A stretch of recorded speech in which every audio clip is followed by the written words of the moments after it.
Welcome back to another edition of Inside Great Lakes Sailing. My name is Greg Normand, your host. We want to start out by wishing everyone a Happy New Year, Merry Christmas. It's that time of the year at mid-December. So we are hoping that everybody has great holidays with family and friends. We wanted to finish up our second season with our 30th show. We've done 66 over the last 2 years. We wanted to finish up this year with a page out of Reader's Digest.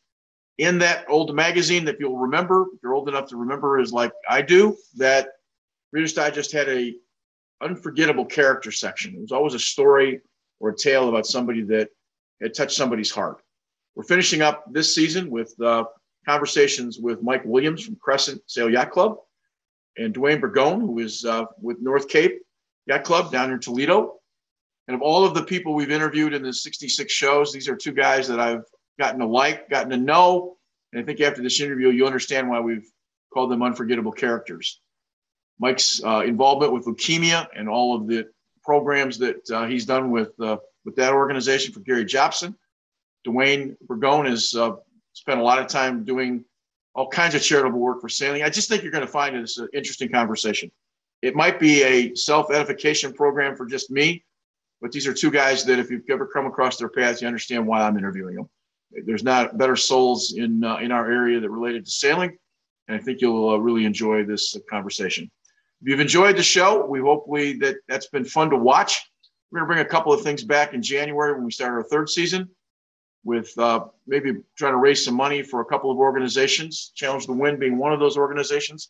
I know we've had an impact in a couple of places where people have watched and been nice enough to give donations, so that's been appreciated. This has been a labor of love, and certainly it'll continue. So stay tuned. I think you'll enjoy the conversation, the holiday conversation with both Mike and Duane. And we look forward to coming back the third week in January with a different bit of a format, but something I think you guys will be fun to watch and enjoy. It's been a real labor of love for me. So stay tuned, and we'll see you in a couple seconds. Welcome back. We're lucky enough to have with us today Duane Burgoyne from the North Cape Yacht Club, Mike Williams from here at Crescent, and obviously I'm Greg Normand. We get a chance to sit down today. If you go back to Reader's Digest and Remarkable Characters, there used to be a section in the Reader's Digest, and they would do a 2-page story on somebody that was very remarkable, not in a literal sense, but remarkable in that sort of behind the scenes, and so those kinds of things. And I thought we would get, for the last show of Inside Great Lakes Sailing this year, we've done 65 shows, this being 66. We've had America's Cup captains, we've had big-time Trans-Superior winners. We've had a variety of, we had an Olympic gold medalist on. We've had a pretty strong level of talent, but the two coolest guys I have met with the best stories and the greatest heart are the two I'm sitting with. And I'm not sure this show will be anything more than three guys reminiscing and telling stories and lying to each other about those stories, but we thought we would just have sort of a town hall. And I wanted to first of all welcome Duane to the show. Thank you. And certainly Mike. Thank you. Quick background. Duane is the former Commodore at North Cape, 2011. I think 2012 there was a Perseverance Award given to in 2015. 2015 for IOYA, for junior sailors, for the Bay Week, named after him for the Perseverance, and it's the Commodore Burgoyne Award. Mike was involved for about 20 years, a couple of decades, raising money for, oh my gosh, leukemia. All of a sudden, I got in my brain, I got cystic fibrosis, but I made that mistake earlier. For the Leukemia Cup. The cool part of Mike's deal is he doesn't talk much about it, but one of the guys who started the Leukemia Cup, Gary Jobson, was on the show early in this program, and we got to talk a little bit about his background, and I got a chance to mention your name in Gary's company. Not that that's a great thing. It was cool for him to be able to say he really appreciated all the work that you've done. So, first of all, welcome to the show. And the first question I want to ask is the simplest of all questions. You've been lifetime sailors. You've done a lot of things. You've never won an America's Cup. You just love the sport. And I want to ask the first question, and I'll start with Mike. Mike, why do you like sailing so much? I think there's a lot of reasons, but I'd like to correct you. I'm not a lifelong sailor. And I think that's part of my feeling towards sailing, in that I learned late. I didn't start sailing until I was out of college. Well, okay, what's late? But what do I like about sailing? I think I could sum it up. It's the people. Okay. It's the people, but I like the outdoors. I like the interaction with the weather, with the mechanics, with the physical. I just like everything about sailing. Well, let me ask you a specific point. You said you're not a lifelong sailor. What was lifelong to me is somebody who took it up in their teens and early 20s, and not necessarily a junior sailor, but you started sailing in your 20s. Am I correct? Yes. You're not in your 20s anymore. Is that fair? That's pretty obvious. So it's been an adult pursuit of most of your life. Is that fair? Yes. Okay. Yes. I started late, and I think that's one of the things I have empathy in my view, especially looking at new people and kids and adult learn to sail, is I can remember when I was struggling and how do you do this and how do I get better. I still remember running into a piling because I forgot to put the centerboard down because I didn't know what a centerboard was. So those are the kind of things that I don't laugh at people that are trying stuff out new. How about you? I too didn't start sailing until I was in my 30s. In fact, one of the first times I sailed was right here in Lake Sinclair. A guy at work had bought a new S2 30-footer, and he asked me to come out on a Sunday night and sail with him. And at that time, I didn't know what we were talking about. We sailed jam. At the end of the day, it was very light. He gave me a sandwich and a beer and asked me if you wanted to come back. But my background, like yours, is I've been an athlete my whole life. But the other side part of it, I came from racing. I was born in Indianapolis, Indiana, so I came from racing. So when this competition of something that I loved underwater came about, and I have competition and I could race too, it was just the perfect fit. But I don't think I fell in love with sailing until I met a guy named Clark Teal, and I would go sailing with him on a Monday night, and we would just go out and sail, and he would teach me, like you, he would teach me about the trim of the sail and the hydrodynamics of everything like that. And then I think I fell in love with the sailing. And then from when you fall in love with it and you have a competitive nature, it just started to snowball and balloon into what we do now. Mike, avocation or compulsion? I think it's both. I think it's like Duane said, there's just certain things where you get a feeling like I'm so happy to be here. I just love it. Just sitting on the boat in the dock, I like that.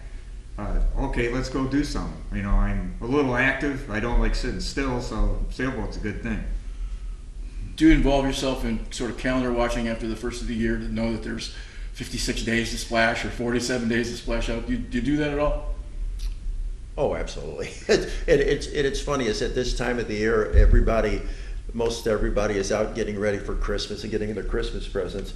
I have in the last 3 days attended coordination meetings for calendars for next year. So we never stop sailing.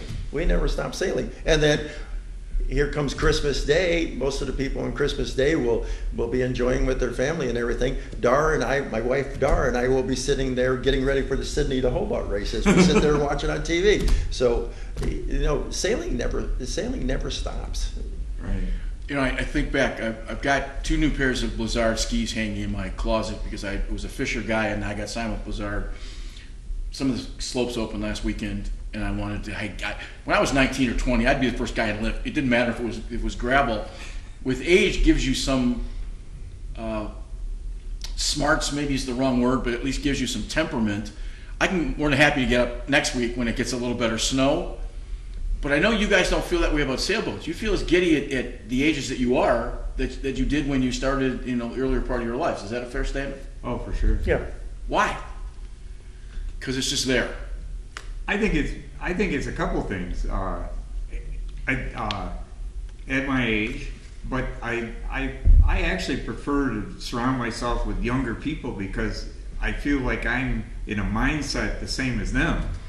And even though I'm older, you know, and maybe I can't get the pole jived as good as I used to, but I'll go up there and try it. And if I screw up, we just kind of say, oh, well, what the hell, and we go from there. I think it's just fun. It's just plain fun. And versus sitting at home playing video games, I'd rather be doing anything on a sailboat. Duane, if I'm not mistaken, you're 67? 67 years old. Mike, you're 70. 70. So I'm young compared to you. Well, I'm 67, but here's my question to you. It kind of relates a little bit to Mike. As you're getting at the end of the journey, sort of the fourth quarter of your life, do the summers and do the activities become more precious? And as you look out, you realize, because we've had in the last 6 months, 3 months. Not for me. Okay. Not for me because I worked as a maintenance manager in automotive plants, so I used to work 60 and 70 hours a week. I just retired, so I'm now just coming into the fourth quarter, and I now have the ability to do the sailing activities more than I did before. So is it just as precious, or are we in the fourth quarter? Oh, absolutely. I can't go on the bow of your Lightning and jibe that kite for you, but I can sure sit in the back of my boat and move a steering wheel. Anytime anybody watches these things knows somebody out there 85 years old that's still out sailing. What sport, except for maybe golf, what sport can you start at 8 years old and still be out there at 85 years old? Skiing. I still am. I still ski 100 days a year. I can't because I have these. Well, you're younger than me, but I must be in better shape, so there's something. we can tell that by our physique. No, I didn't say I wasn't packing a few. That's a whole other story. You said something, and I want to take a right-hand turn. And this is just sort of, as we're having this town hall, this idea in my head. We've talked for years and continue to talk, even up to this day, about the lack of junior sailors coming into the sport. You said something about the kite, and I don't remember exactly what you said, but could we eliminate the language to make it easier for kids to understand? No, just like skiing, you still have to have the language. You have to know the difference between a bow and a stern. But that's where we get the programs like the program that you had with junior sailing. We have multiple programs out there now, especially through U.S. Sailing. We know about U.S. Sailing. We know about junior sailing. And we know about more kids on boats that you just interviewed with. We also know about the adult sailing program. I can tell you right now at North Cape Yacht Club, when we go out of the cut, every Wednesday night, there will be 20 people standing over on shore. And I know exactly what they're saying. Because what they're saying is that, boy, I'd sure like to try that sometime. So you have your adult sailing program, and then you have your first sail program. So I don't want to get twisted sideways, Mike, but you're an old skier. We have changed language in skiing. It used to be angulation. Now you just say roll your ankle. We've made the language clearer for the kids to understand. We haven't done that in sailing. Mike, would it be easier to say left and right instead of port and starboard? I think that there is some truth to that, but I think that, in my opinion, it's how do you start and where do you start? Right. And I think that part of the thing that I see, especially coming as a small boat guy still at heart, is that if you start with a simpler boat, a lot of that terminology and all that superficial gummy-gump, it doesn't exist. You go out in an opti or a laser or anything like that, you got one sail. You feel the boat. You learn. It's not the terms. It's not the technical part. It's like, oh, I turned the tiller a little bit and this happened. Oh, I now I see it. And there's no term for that. It's just feeling it. And that's, I think, the secret to learn how to sail. I was talking to a couple of the 52 captains recently, and they were explaining to me what they were doing to their masts, and they went through this whole diatribe on Zoom. And Duane, who has Heartbreaker, no, Chris has Morningside. Chris said, do you understand that? Can you translate that to your own boat? I said, I have no idea what you're talking about. Why did you sit here for 6-7 minutes and having explained it to it? I said, maybe somebody watching this will understand it. And I understand it's important. I said, you guys have calibrators to make sure that your stays are in the right place. I kind of do that. If they seem good, then away we go. Good sailors come out of small boats. There's no two ways about it. There's the cause and effect. He moves his tiller a little bit, and the boat moves. On a big boat, whether it be a 30-footer or a 50-footer, the cause and effect is so much different. The good sailors come out of small boats. You agree with that? I do, and I know in some of your past interviews, there's those who have said that that's not the case, but I think they're talking about an extraordinary person. I think that learning basic, taking the terminology, taking all of the exotic hardware, these new sleds and stuff, they're so complicated.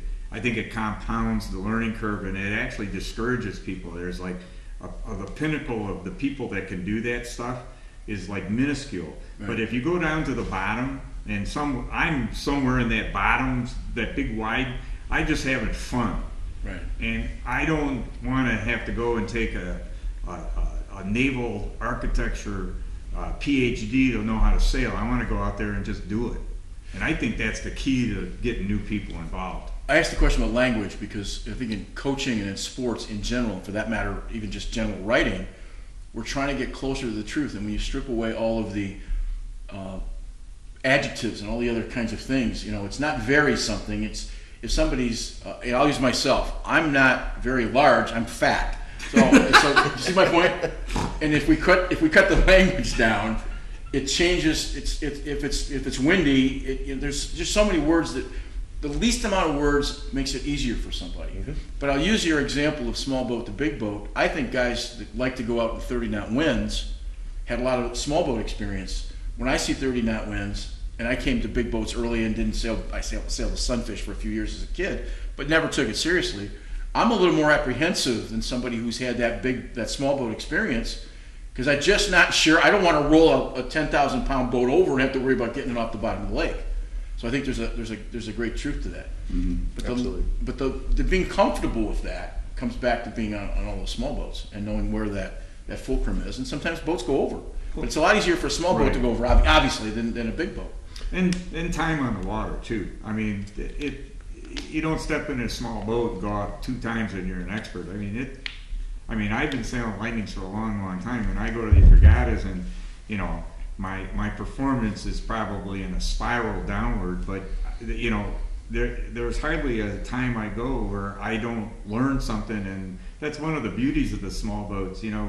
We go to a regatta at Devil's Lake, and you come in, and we're talking to a number of people from all over the country, really, really good sailors, and they're the first ones that are going to come over and say, "Hey, Mike, you got your traveler up too high," or "Hey, Mike, you got the boat heeled a little bit. Try this," and we're all working together. Everybody wants the other guy to get better. In big boats, it seems like, especially in some of these boats, and I race on big boats a lot, it seems like you're almost it's like the enemy. It's a different mindset. Absolutely true. And then with small boats, if you've ever sailed a small boat, Lightning, Interlake, whatever it is, you do something and you fall into the water and you come out laughing. You don't want to fall into the water off a 35-foot boat, so you come out laughing. So one of the things I always teach my kids and my junior sailors, a lot of times I ask them, it's like, what did you fail at this week? Well, it's like, what do you mean? Did you try to jibe the kite in 20 knots of breeze? When you do that, there's this line of danger. You constantly move that line of danger. So if you're a brand new sailor and it's blowing 15, you don't go out in it. But if you've been around there and you've moved that line of danger and it's 25, it's like, well, we might want to put a reef in today. So moving from the small boat where you move that line so many times, and then back to your subject about people helping other people.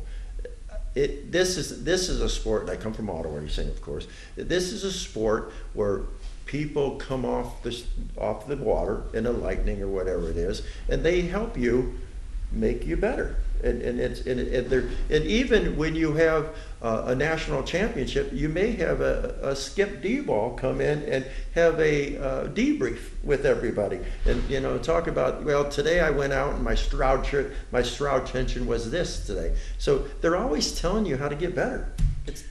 We're talking about the charitable aspect of sail racing. I want to talk a little bit about your charitable background, but I want to make a point that when I came to Crescent, I've been a sailor my whole life, but I really didn't understand the inside baseball part of sail racing. And I always had a kind of a jaundiced eye towards it because they always seemed to be kind of arrogant kind of guys. That being the case, I don't find that to be true here. Now, there's some arrogant idiots in any sport, and that doesn't change anything, but sailing isn't different in that aspect. People are willing to help. People are willing to do those kinds of things. But my point is that sometimes from the outside looking in, you see what you think, which isn't accurate, but I also think that we do a poor job of selling it out to people.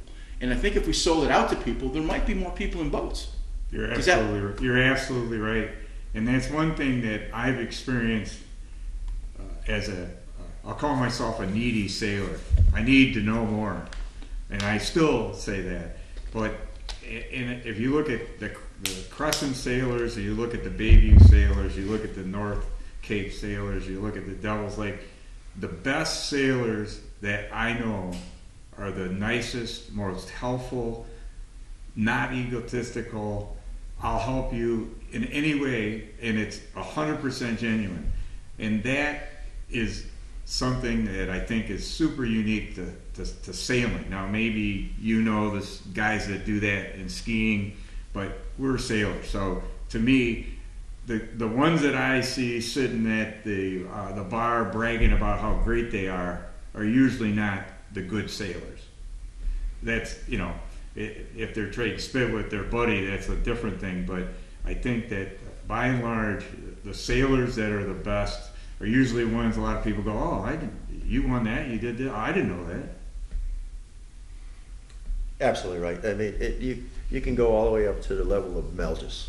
I mean, when he was doing his America's Cup thing and he came out with the Melges 24, there was a guy that would just sit down there and just talk with you as much as you wanted to talk about sailing and things like. He had a passion for sailing too, but he would give you tips. Next time try this. Next time try that. I mean, it's at all levels. It's at Crescent, all the way up to the America's Cup. Now at the America's Cup, the game is a little bit different. And I have to throw a story in. We interviewed both this year. Both the grandson Melgus and the father Harry. Right. And I always said Melges, and I got a letter from a lady in Wisconsin who turns out to be it's Melgus. Right. And she was very pointed that I was saying it wrong. And really? I was from Michigan and didn't understand it.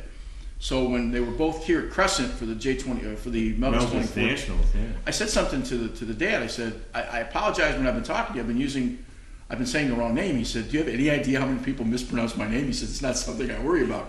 I said, well, there was this pointed lady from a yacht club, Small Inn Lake Yacht Club, and he said her name before I could get it out. And she says, she loves our company. She makes sure that everybody's really clear. So that kind of paints that picture towards the other side of that inside baseball. And I think you have to look at that as part of that, as part of that process. I think like anything else, it's a sport that you can spend your life at. And I think that's part of that. I also think that if you look at clubs, and tell me if you think this is accurate, I'm having this conversation because I think if you talk about generalities, it makes them easier to fix if there's issues within those generalities. Sometimes it's the same crew that's been together. We've done 36 Mackinacs together. My point is a lot of these guys that race together to get on a particular boat is because they've been friends since they're 10 years old.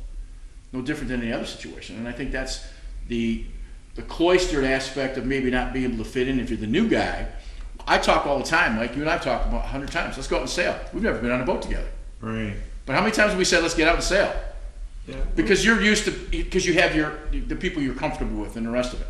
And I think that's something we can do a better job at. I think is that. So when you talk about friends and Mackinac races, I would rather go on a boat with average or above average sailors, friends, than I would a boat with hotshots. Oh. I've been on both.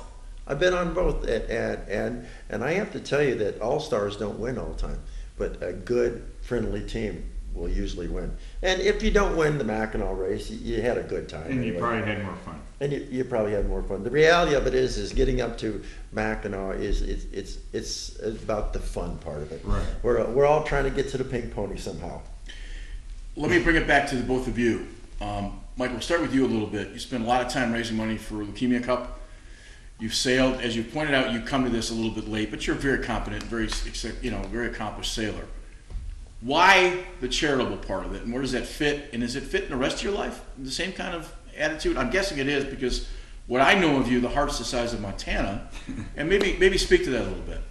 And I'm not trying to put you on the spot or make you brag, but it's a fair question. I got involved in the very beginning with Leukemia Cup through a friend at Great Lakes Yacht Club, Jim Rampeljay, I think mostly, and maybe a couple other people there. And it was something, hey, we're doing this sailing thing. And, and by the way, it's for a really good cause. We're raising money for Leukemia and Lymphoma Society.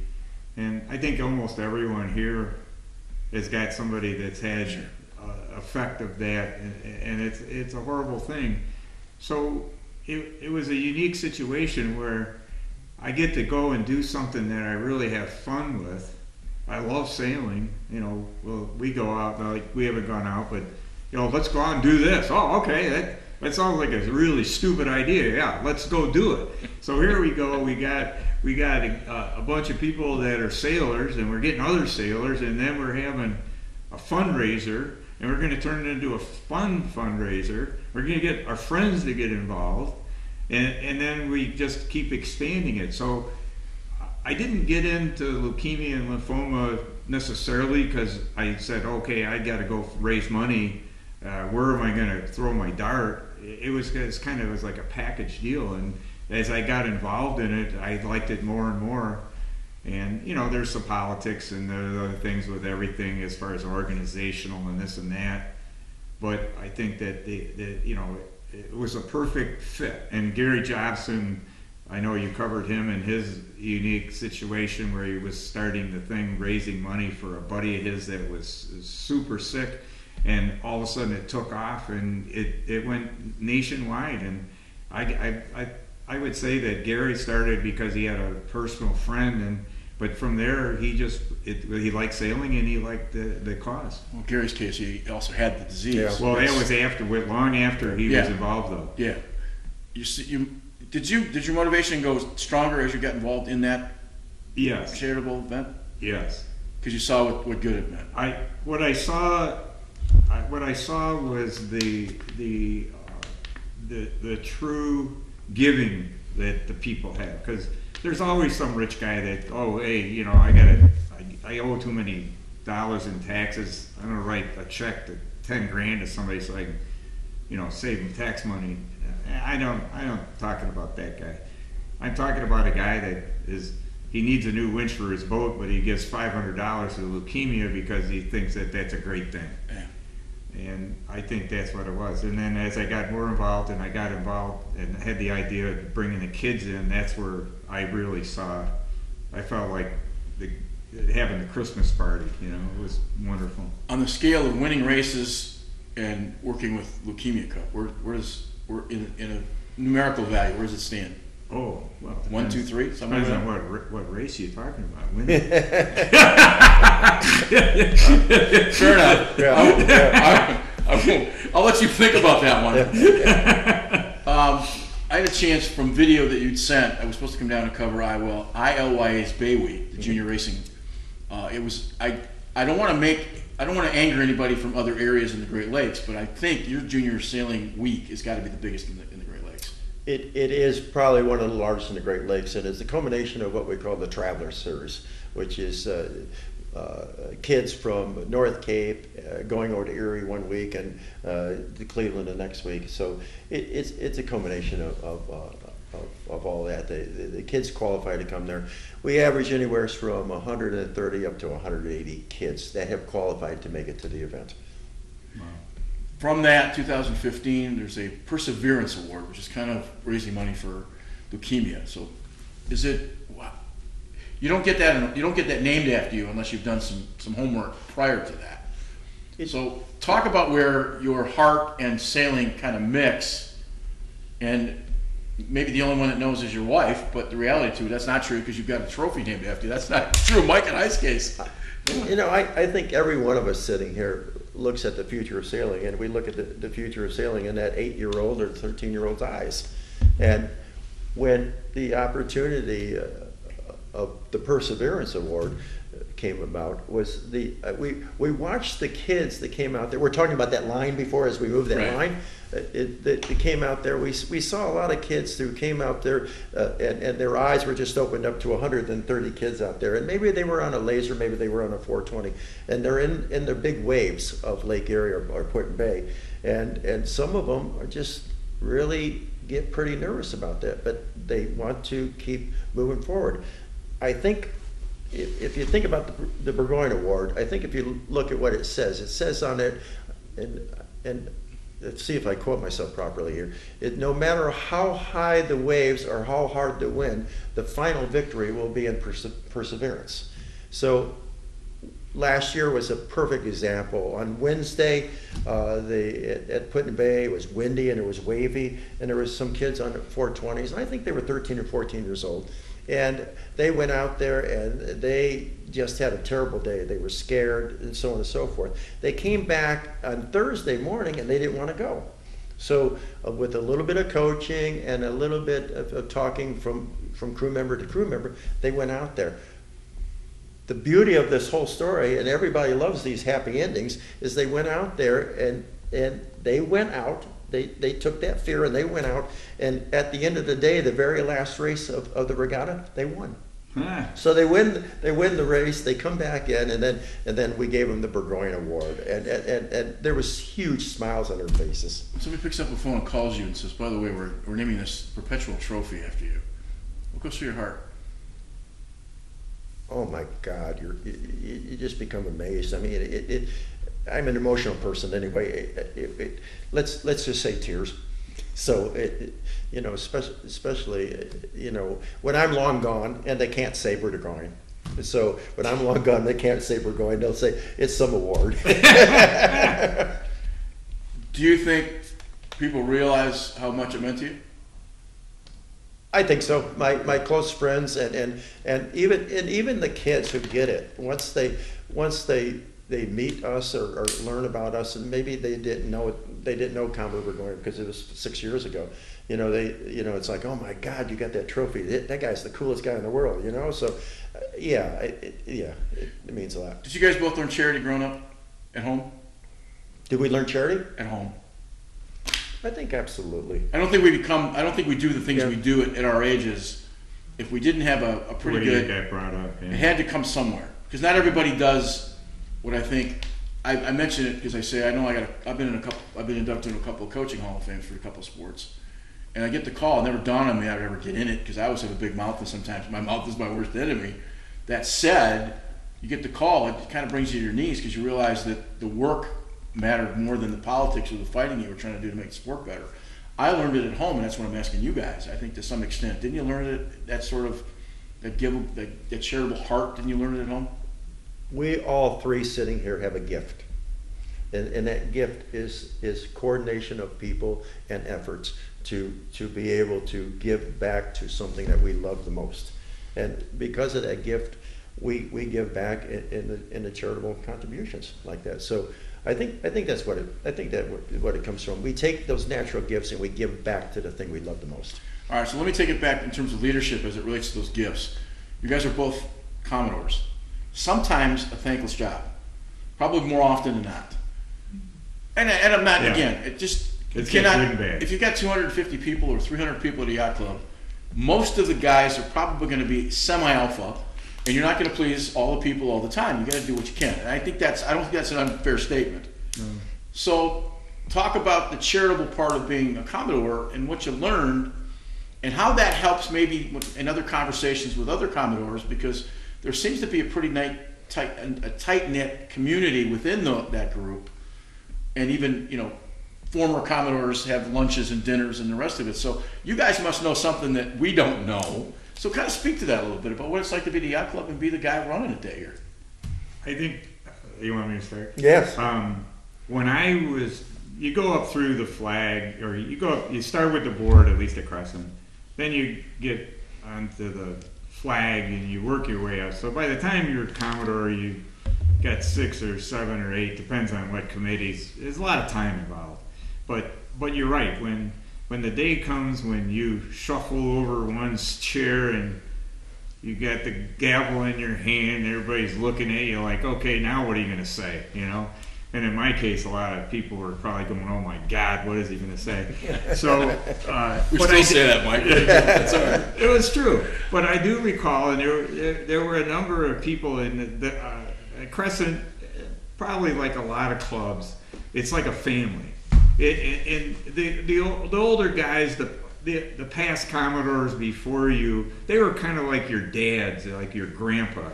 And even being a bonehead sometimes, you know, they would say, hey, Mike, you know, think about this. And, you know, out of respect, and you know, you appreciate what they've been through and you recognize they did a great job. I better listen to this. And I can remember one particular gentleman, his name was Lee Sutton, a wonderful man. Did a lot of sailing with him, just a super, super guy. And I can remember him pulling me aside privately after I got elected and said, Mike, I know you're going to do a good job. I know your heart is in the right spot. He goes, but I want you to always remember this. And he goes, you are not running the club. You are running the club the way that it should be for the club. In other words, Mike Williams' idea of what we should do isn't important anymore. You're a caretaker. I'm a facilitator, I'm a caretaker, okay. And he goes, you may end up someday promoting something that you're totally against because that's what's good for the club. And I never ever forgot that. Okay. And it really carries over to the whole thing, because you're a caretaker. You're not doing what Mike Williams wants. You know, Mike Williams wants a leather chair over there. Maybe we should get a wicker chair so you can sit in a wet bathing suit. But that's the way it is, and I think you learn from that, and you get bigger than yourself. Duane, you think membership knows that in general, or does it get forgotten a lot, or Mike, either one? I think that it doesn't get forgotten, and I think it's observed. And I think that the membership watching you, even though there's always going to be somebody, why did you do that? And I would explain it to them. Here's why I did that. Now, maybe you don't like that, but here's why I did it. And you know what? Okay, like we were talking about another situation where there's a couple guys that are like, you know what? Who cares? Discount. Don't even count. Okay.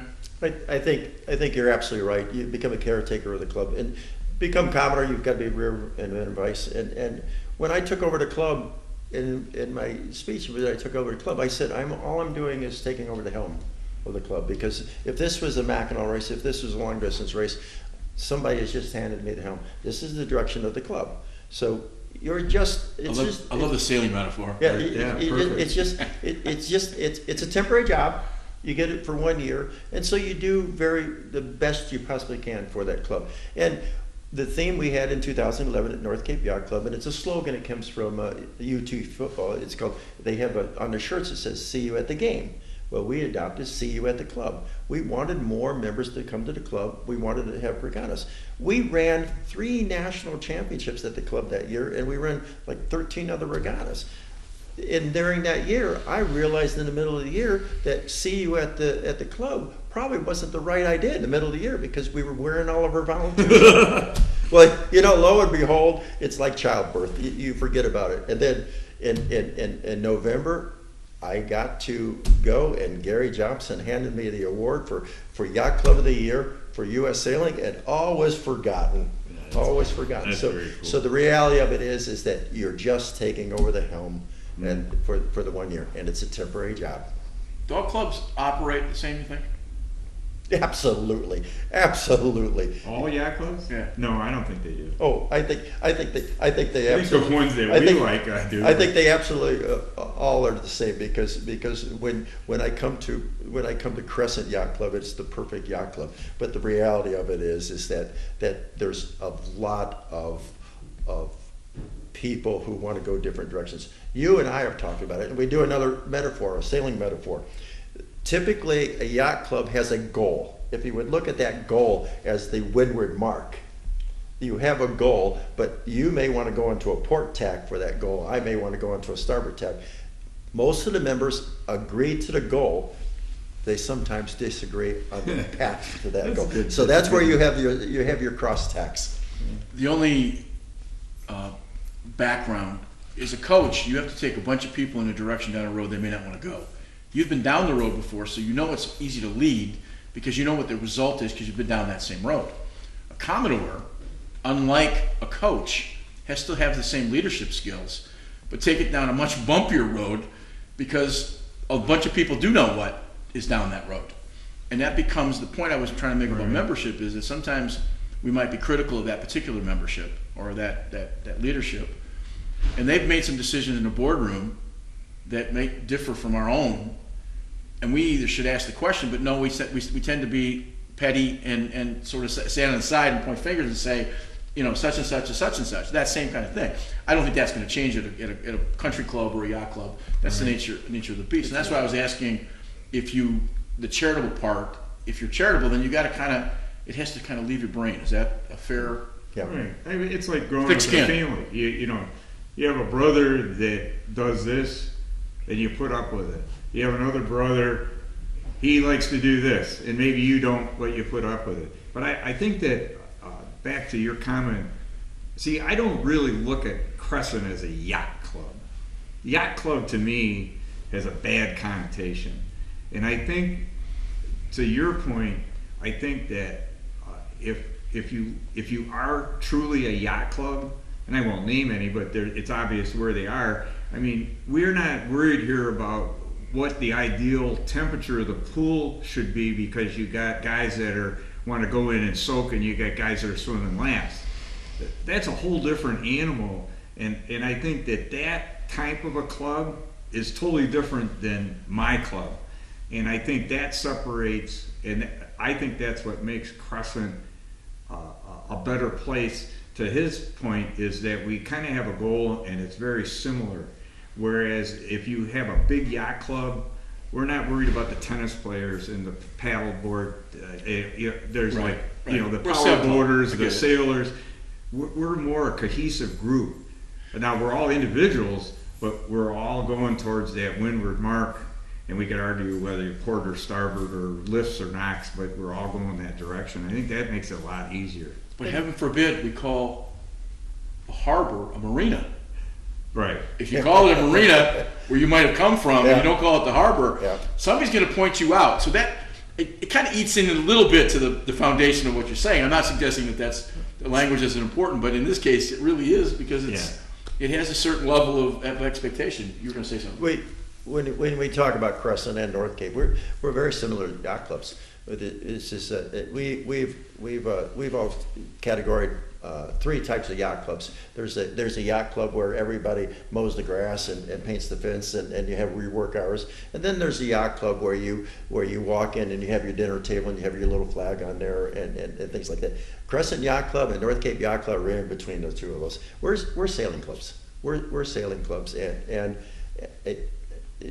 I love to tell the stories, but when I had the privilege to be an IOIA Commodore, I sat at a prestigious yacht club in Detroit on a Saturday, and we were sitting with the Commodore, and we were having conversations about junior sailing and the junior sailing program, and we were having the same conversations. The next day, I went down to a yacht club in Columbus, Ohio, Hoover, and I sat on an Adirondack chair with a case of beer and a cooler between the Commodore and I, having exactly the same conversations. So you have yacht clubs that are all over the place. Once again, to the windward mark, we're just going to the same windward mark in slightly different directions or different tacks, if you will. Answer, don't answer, but IOIA Commodore, that puts you in touch with a lot of other regional areas, DYRA, Lake Michigan Racing Association. Yeah. I've had a couple people say to me that sometimes we don't all talk to each other because we're much regionalized in a larger area than the Great Lakes. Could we improve that discussion? Absolutely. And absolutely. Is it because of the nature, and this is kind of the point, we don't have junior sailing the week of the Mackinac because heaven forbid, they're all racing. Does that inherent activity create some of those communication issues because we're on our own boat with the same crew, the same kind of thing, which goes back to my point, that's not true of a lot of other sports. I play golf with all kinds of people. Right. Basically, you sail with the same group. Could be better communication? And if that's the case, how do you get to be better at it? Because I've listened to people, as I've done these interviews, from Lake Michigan to Lake Superior to Lake Erie to here, privately, not negatively, but, oh, you see what they're doing over there? You see what they're doing over there as a regional group? We would never do that. IOYA, when I was Commodore, it was 147 yacht club, now 145 yacht clubs. We call it a clearinghouse. So we look at, in business, we all know about in business, we call it best practice. So when I met you on the phone, we didn't talk about what we're doing here today. We talked about junior sailing. We talked about best practice. Right. So IOYA, as that large organization, the Cleveland Yachting, AYC, DRYA and everything, we're looking for best practice. And that's the reason, one of the things we're going to do today is sit with the Commodore of DRYA to talk about some of those best practices. And one of the common areas we have for everything is junior sailing. So can we do a better job of communicating? Absolutely. These are volunteer jobs. Is it specific to a promotion doing a better job? Is it a matter of promotion? And I say promotion being communications, because sometimes I think that lacks between those groups. I really do. I think logistics has a big part of it, though. You know, sailors, I mean, we travel, you drag a trailer and go God knows where, but if you're a keelboat guy, you know, you might go to the Mills race, you know, but by and large, I don't know how many Crescent guys are down in Lake Erie a whole lot. Which goes back to my point of being regional. So it is regional, but it's not regional because you don't want to go down there. You don't but it's just the way it works out. The inherency of the situation, and that's why I'm trying to point it out. That sometimes we have a conversation and we may look at it negatively, but there's some really serious inherent reasons as to why it is the way it is. But the communication and the planning, when you have a purpose, when you have a goal, like when we were working with the Leukemia Cup, I was talking to people that were doing Leukemia Cups in San Diego and other places. You know, what's your idea? How do you do this? What do you do when you have this? And so that little thread, that common thing that binds you together, like you were talking about junior sailing. When you were junior sailing, you talked to people that you like, where are you? Let's talk. Right. And there's got to be something that pulls you together. You know, we're all sailors, and you go to any yacht club down in Lake Erie, any one of your clubs, you're going to have all kinds of really cool people. You're going to have a ball, but you're probably not going to do it. Right. So I think it's opportunity, logistics, and what you're working on. You know, and sometimes conversations like this to get other groups talking at yacht club bars, and how can you get, if one guy reaches out, then it's two. You're talking about moving a boat. The guy that won I'm trying to think there was a cup that for the 3 races. Oh yeah, right. And he had raced with his daughters for the first time. We interviewed him earlier in the season. So he leaves Duluth all the way to Chicago. He races the Chicago Mac, drives all the way down to Port Huron, drives and does the Mac, goes up to Sault Ste. Marie, and then goes all the way back to Duluth. Now, that's an endeavor of about 5 weeks that he did. He got a couple of days back home. But that takes some there's a guy that, does the travel. And it's a one-time deal, and I get that. He had a goal, yep. But it goes back to the same having those conversations. And when you talk to different people, they all are wonderful about their own areas. Mm-hmm. And they have great things to say. I just think sometimes, again, the outside guy looking in, communications could be a better tool. Now that I've moved from so much competing to a race officer, I get to travel around and I just fill my truck up with my flags and everything like that. And it's amazing when I go to another yacht club how they do things. And I always come back with my camera with how they put their inflatables away or what they did for safety and things like that. So that is as the old guys like us, we need to be telling those stories to everybody. No, and I say that as a bigger community. I looked at transient stays at 8 yacht clubs in the Great Lakes, ours and a few others. And I had no idea, because when we got to know Crescent, it was somebody that we were at in a place up north at a marina.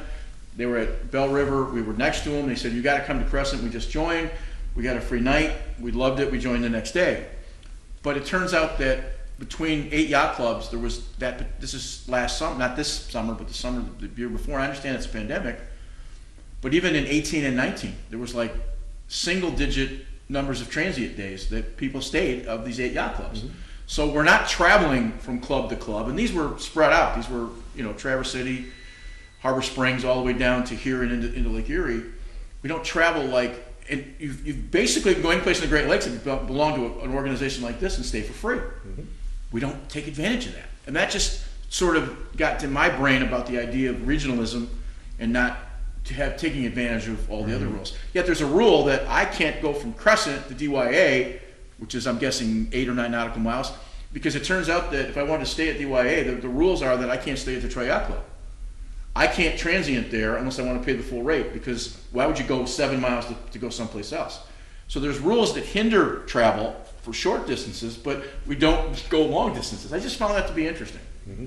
Well, it's life. We don't have time sometimes even to do that. Makes sense. So, by the way, if you come to North Cape Yacht Club, we'll give you a dock. But if you stay there after 3 days, you have to come in and tell stories. I want to touch on a couple of other subjects before we sort of wrap it up.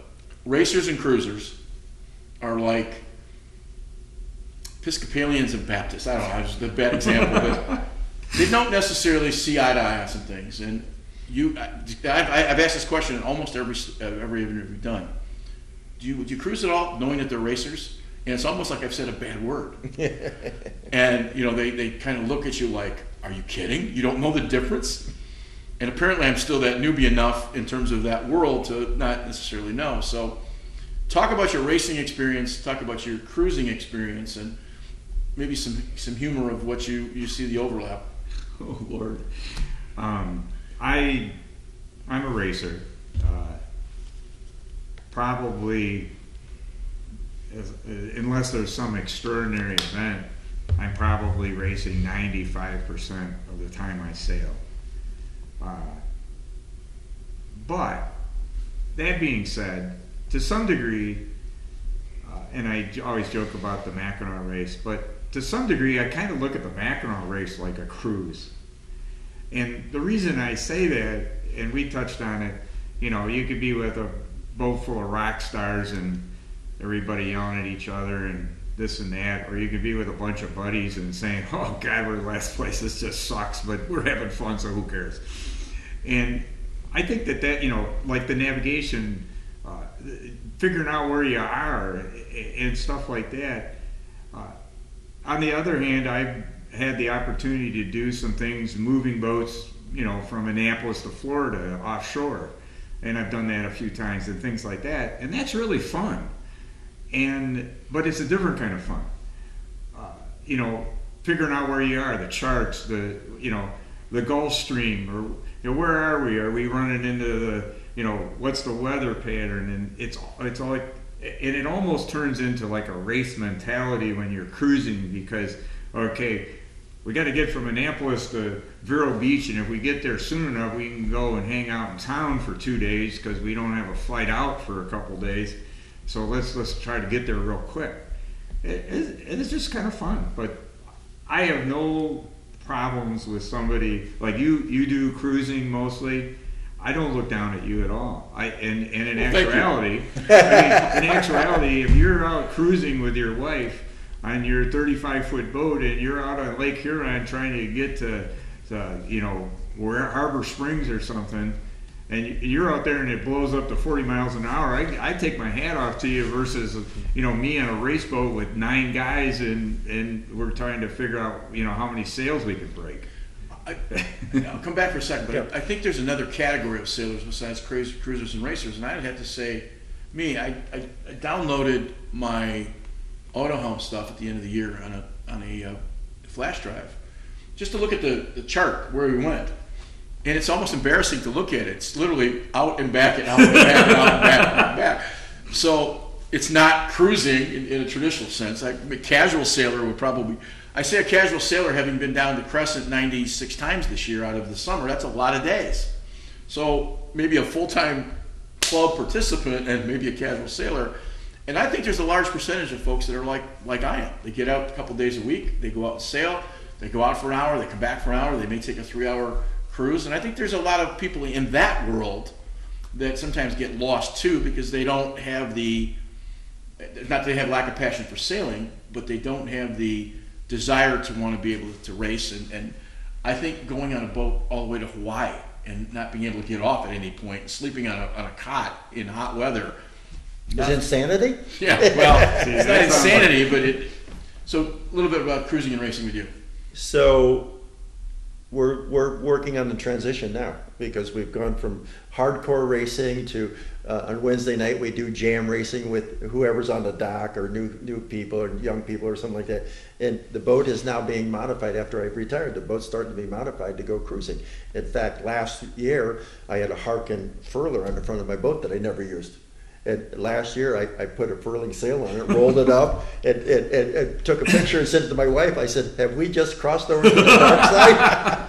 No, we have dreams. My wife is younger than I am. When she retires, one of our dreams is just to take summer off and go see the Great Lakes. You don't have to go to the Bahamas to go great places of sailing. There's so many people. There's so many places around the Great Lakes, and what we look forward to is pulling into a yacht club, and one of the clubs that you and I were talking about, South Shore Yacht Club in Milwaukee. What friendly people. You pull into the yacht club, you go up to the bar, and you know what? I'm going to go up to the bar, and Mike is sitting there, and we're going to start to trade stories. And that's what we're looking forward to when we get ready to go cruising. Could you guys be on a boat for a long period of time and do the Atlantic Pacific? Was that something that would ever... Or does that take a different 5 years ago, okay. I'm sitting at a bar with my friends, and three of us are sitting there. We're talking about retiring. We're going to retire at the same time. And I told my friends that when I retire, I'm going to sell this big house I have. I'm going to buy a big boat, and we're going to go down to the Caribbean and just live on the boat. And my friends just looked at me and said, "No way," because you can't sit still for that long. Because I always got to have a project. I always got to be playing with a car or a motorcycle or something like that. So can I stay on the boat? It would be difficult, but I think I could get used to it. Our last question, this is kind of the GP sail guys are coming to Chicago this summer. Mm-hmm. We're going to see them for the first time off the Navy Pier. Mm-hmm. That's a huge investment in the sail world, because I understand it's the Chicago Yacht Club, but the best in the world are coming. I had a chance to talk to Tony Langley, who owns one of the actually owns Gladiator. They're all bringing 52s this summer. I've had a couple of international guys tell me that the Great Lakes fleet now is not far behind the Mediterranean fleet in terms of quality. Now, I understand you have a DeVos who competes all over the world, billionaires, and we've had some guys jump in. But I still maintain that there's as good a sailor racer, let's get specific to the number, there's as good a numbers of racers in the Great Lakes as there are any place in the world. But we go back to the promotional part. I think one of the reasons that this show is we've done no distribution. I think the reason it's taking off is there's that lack of that promotion, the communications, and certainly the advertising, if nothing else. Our 52 fleet is unbelievable. Now if we got GP coming to town, I still maintain that 10% of our racing world is that international level. 90% are really good racers. I'm not sure we recognize in the Great Lakes how good we are. Is that maybe the lack of promotion because of that thing? I don't know. I think we know in the Great Lakes how good we are. I remember Dennis Conner coming over to Chicago Mackinac and referring to it as a pond. And doing the Chicago Mackinac, and basically got his little butt handed to him, and he came out with a lot of different respect. I don't know if it's the respect for the Great Lakes, because some people on the coastline look at it as a small lake or something like that. These lakes are not small. They are large. And we're looking out at Lake St. Clair here and Western Lake Erie. This is some of the most dangerous waters in the world out here. Mm-hmm. So does the international people have respect for the sailors of the Great Lakes? I don't think so, but I think we know that the sailors around here are pretty good. And I'm not saying that there somehow has to be some recognition and some award given, but I don't think you guys, I don't think we, I don't put myself in that we, but generally speaking, I don't think the recognition is from the outside coming in is there. I've talked to those guys. I don't think we recognize how good we are. And I think that's something that goes back to the promotional stuff, of everything else we've talked about, and our lack of tying A to B to C to D to E, and that goes back to from GP races all the way down to junior sailing. And if we did a better job of communicating, and I'll go back to this last thought, and this is the thought, sailing is the only thing that seems to be important. Everything else is secondary, including Perseverance Awards, including working with Leukemia Cup. And I'm not suggesting other people aren't passionate about their sport, but this group really seems to be a little different. And most sailors rarely do anything else. They don't have multi-sport backgrounds. They're generally. I'm not sure about that, but going to your point, like the off of Navy Pier, that sport. You put it on TV, and people that don't even know anything about sailing go, "Oh, that's cool." It's like watching a formula race. 55 miles an hour. Right. But that's really, to me, that has nothing to do with the sailing I know. Right. Now, I compare what you said, okay, do we know that what we have, and do we know that we're good? And I think that we do, but that doesn't advertise it to a guy that doesn't know. Right. Like when we had the Melgus, maybe I'm saying it wrong. Melgus. Well, we had guys that came in from California and stuff like that, had never been on Lake St. Clair. And when they put their boats in, they looked around, they go, "Oh my God, this is unbelievable. How cool this is. What a great place to sail." Right. Now, there's a guy that's never been here, and we're like, "Oh, there it is, another day in paradise." And so we got these 52s, and then you got a whole bunch of guys in what I think is like the biggest collection of really, really good sailors in a 70-year-old Cal 25 design. We're having the Nationals coming up here at Crescent next year, and you're not going to hear boo about it on ESPN, but you're going to have a group of people here from Port Huron, from Annapolis, from Crescent, from Bay, all over the place. And when you go boat to boat, they're some of the best racers and just fun people. Everybody gets along, and that to me is what racing should be. And there's those that like, okay, you got to go and spend $500,000 on carbon fiber everything, and these guys are having just as much fun on a boat they probably paid $5,000 and put $10,000 into it so it wouldn't fall apart, and then they put their money into sails and fairing the bottom. To me, that's sailing, and that's racing. And there's others that think I'm old-fashioned. I don't want to go out on a windsurfer that has wings and foils and stuff. Maybe I couldn't do it anyways, but it's just not my thing. Right. So, whatever that meant. No, I get that. Last thoughts. Yeah, we talked about the Cal 25s. I get a question from a lot of sailors, what boat should I buy? And I said, go down to your favorite yacht club, walk around the marina, and see how many boats are there. It's like, well, there's a lot of Lightning boats. That's the best boat to buy because that's the competitive. That's exactly. That's the fun of it. Last thoughts on this is just that no matter what you're sailing on, if you're sailing on a 30-year-old Cal 25 or you're sailing on a TP 52, it's just a love and a passion for the sport and for the atmosphere. And I think we started the whole conversation out with talking about the people. It's about the people. It's just about the people that we meet in this sport. We run into very, very few people that we don't like. And lifelong friends. I mean, people you meet, and I've done other, like I working with the kids in ice hockey or playing ice hockey as an old timer. It's the same thing. You lacrosse or you're skiing. It's the people. And I have friends that I met at Crescent when I joined here, and I consider them like best friends, and they'll be lifelong friends. I mean, it's really cool. I mentioned earlier about my chart plotter and looking at the lines of being, and then I'm looking out over Mike's shoulder, looking at what could be, certainly looking at being at the ocean or any other place. And I think, well, I didn't have a bad time. In the abstract, looking at it, with seeing that we didn't get a whole lot of places, it didn't matter. I can only remember that we had a really fun summer. And I think that's kind of the part of it. And I think we're able to have all the levels of sailing and the opportunities. So I want to thank Mike Williams, and I certainly want to thank Duane Burgoyne for coming. These are two extraordinary not young men.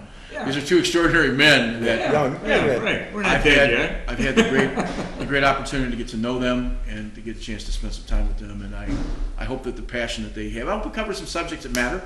And just, again, this is just one of those sort of town hall kinds of things. And at the end of every year, I want to be able to sit down and have the conversations with the guys that I think meant the most to the show. And I appreciate your time. Greg, I know you're going to want the last word, so you will. We as people who love the sport, really appreciate what you're doing, because we're getting the word out. And as we all sit around in the evening times and want to watch some sailing things, we sit there and watch.